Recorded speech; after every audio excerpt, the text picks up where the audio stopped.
जय भोलेनाथ। आजकल आपको हर जगह कावड़िए दिख जाएंगे। कावड़िए यानी हिंदू कैलेंडर के सावन महीने में कावड़ यात्रा मनाई जाती है।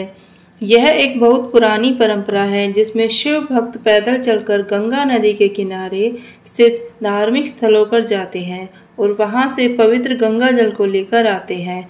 इस जल को फिर शिवलिंग पर चढ़ाया जाता है।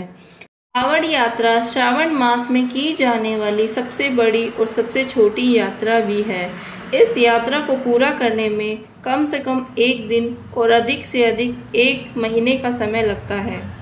हिंदू धर्म के अनुसार भगवान शिव के भक्त भगवान परशुराम ने सबसे पहले सावन के महीने में कावड़ की यात्रा की थी। मान्यता है कि उन्होंने गंगा जल शिवलिंग पर चढ़ाया था। तब से ही शिव भक्त यह परंपरा निभा रहे हैं। कावड़ यात्रा में सिर्फ पुरुष ही नहीं बल्कि महिलाएं भी भाग लेती हैं। कावड़ यात्रा भक्त और भगवान शिव के बीच मजबूत रिश्ते को दिखाता है। यात्रा के दौरान कावड़िए बांस से बनी एक लाठी लेकर चलते हैं जिसके दोनों सिरों पर जल लेने के लिए घड़े बंधे होते हैं। गंगा जल भरने से पहले वे गंगा में डुबकी भी लगाते हैं। कावड़िए आमतौर पर पैदल चलते हैं, कुछ तो पैरों में जूते भी नहीं पहनते। वे मानते हैं कि घड़े को जमीन नहीं छूना चाहिए और धूल से दूषित भी नहीं होना चाहिए क्योंकि इससे पवित्र जल दूषित हो सकता है।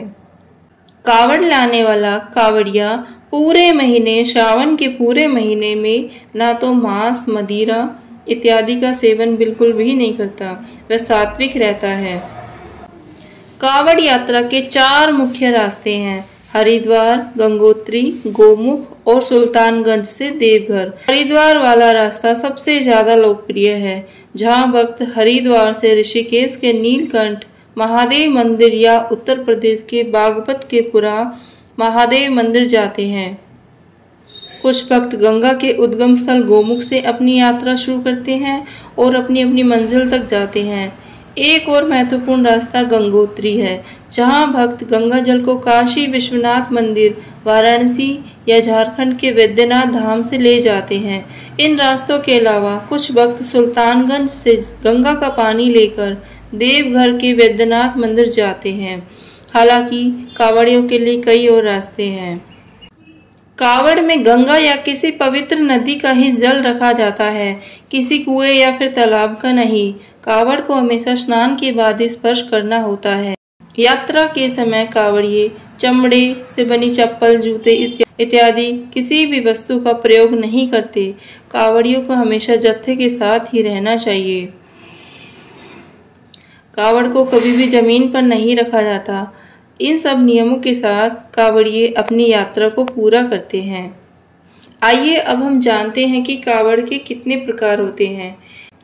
कावड़ मुख्यतः 4 प्रकार की होती है। सामान्य कावड़। सामान्य कावड़ में शिव भक्त आराम कर सकते हैं। कावड़ियों के लिए ज्यादातर जगहों पर पंडाल लगे होते हैं, वहां पर अपनी कावड़ रखकर वे आराम कर सकते हैं। इसके बाद आता है डाक कावड़। डाक कावड़ यात्रा के दौरान डाक कावड़िए बिना रुके लगातार चलते रहते हैं। जहां से गंगा जल भरा हो और जहां पर जलाभिषेक करना हो वहां तक उनको लगातार चलते रहना होता है। मंदिरों में डाक कावड़ियों को लेकर अलग से इंतजाम भी किए जाते हैं ताकि जब तक कोई डाक कावड़िया आए तब तक वह बिना रुके शिवलिंग तक पहुंच सके। इसके बाद आता है खड़ी कावड़। खड़ी कावड़ के दौरान कावड़िए की मदद के लिए कोई ना कोई होता है। जब वह आराम करते हैं तब उनका सहयोगी अपने कंधों पर कावड़ को लेकर चलते हैं और कावड़ को चलाने के अंदाज में हिलाते रहते हैं। इसके बाद आता है दांडी कावड़। दांडी कावड़ सबसे मुश्किल होती है। इस यात्रा को करने में कम से कम 1 महीने का समय लगता है। दांडी कावड़ के कावड़िए गंगा तट से लेकर शिव धाम तक दंडोती करते हुए परिक्रमा करते हैं। यह लेट लेट कर या अपनी यात्रा को पूरा करते हैं।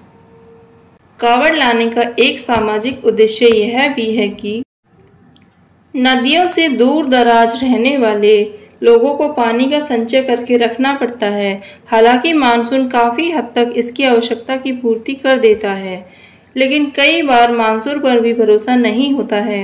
ऐसे में 12 मासी नदियों का ही आसरा होता है और इसके लिए सदियों से मानव अपने इंजीनियरिंग कौशल से नदियों का पूर्ण उपयोग करने की चेष्टा करता हुआ कभी बांध तो कभी नहर तो कभी अन्य अन्य साधनों से नदियों के जल को विहीन क्षेत्रों में ले जाने की कोशिश करता है। लेकिन आबादी का दबाव और प्रकृति के साथ मानवीय व्यभिचार की बदौलत जल संकट बड़े रूप में उभर आया है।